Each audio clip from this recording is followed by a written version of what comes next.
mengeluarkan surat persetujuan cuti kampanye.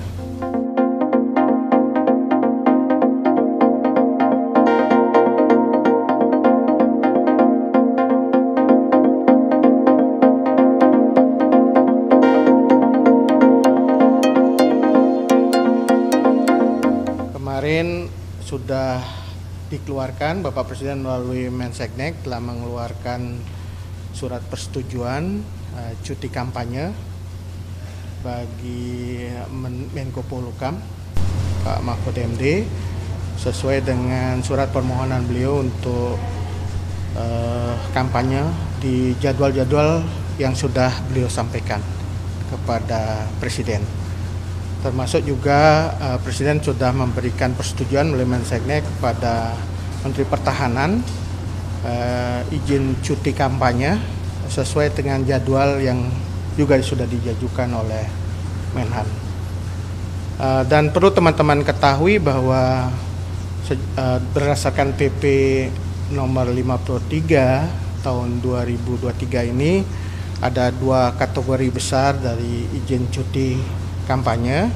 Kategori pertama adalah menteri-menteri yang diusulkan oleh partai politik, gabungan partai politik menjadi capres dan cawapres. Itu izin kampanyenya itu seperti diatur dalam PP selama masa kampanye atau cuti sesuai dengan kebutuhan. Jadi ada fleksibilitas bagi menteri yang menjadi capres atau cawapres. Kategori kedua adalah menteri yang menjadi anggota partai politik atau tim kampanye. Ini kategori izin cutinya seperti ditentukan dalam PP nomor 53 tahun 2023 adalah hanya 1 hari kerja dalam 1 minggu di luar hari libur. Nah, ini supaya diperjelas bahwa PP nomor 53 tahun 2023 itu membagi dua kategori ini. Antara yang menteri yang capres dan cawapres dengan menteri yang menjadi anggota partai politik atau menjadi tim kampanye. Kira itu dulu update-nya. Kalau ada perbedaannya di jumlah hari cutinya gitu. Kalau menteri yang menjadi capres atau cawapres itu ada fleksibilitas. Fleksibilitasnya adalah menteri yang menjadi capres itu mengajukan izin cuti kepada Presiden sesuai dengan kebutuhannya. Misalnya tanggal-tanggal berapa dan di mana itu disampaikan. Tentu saja itu sejalan dengan apa yang sudah disampaikan kepada KPU dan ditetapkan oleh KPU sebagai jadwal kampanye.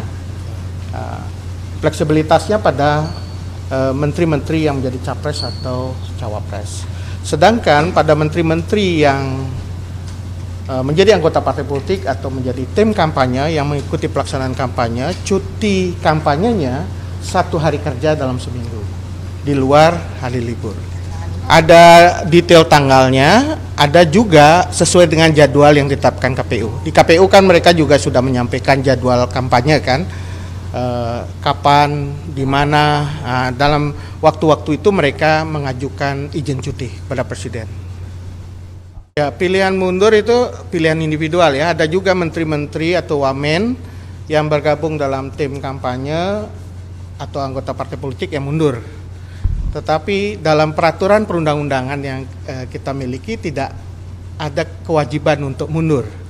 Bahkan dalam PP nomor 53 tahun 2023 itu kan mengacu keputusan MK. Putusan MK kalau nggak salah nomor 68 tahun 2022 yang menyatakan bahwa menteri atau pejabat negara setingkat menteri tidak harus mundur dari jabatannya kalau dia dicalonkan menjadi capres atau cawapres. Itu semangat yang muncul dari PP 53 itu menindaklanjuti hasil keputusan MK MK nomor 68 tahun 2022. Nah, mengenai menteri-menteri di luar capres dan cawapres itu juga aturannya jelas 1 hari kerja dalam 1 minggu ya. Itu juga ada aturan yang sudah jelas koridornya dan prinsip-prinsip dasarnya adalah dalam cuti itu kan tidak boleh memanfaatkan fasilitas negara.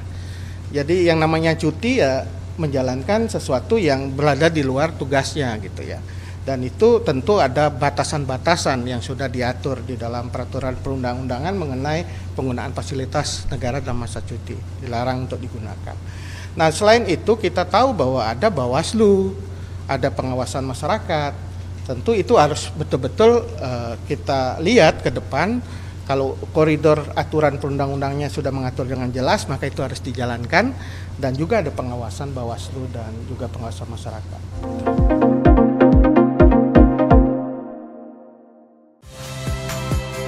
Saya Nitya Anissa, saksikan program-program Kompas TV melalui siaran digital, pay TV, dan media streaming lainnya. Kompas TV, independen, terpercaya.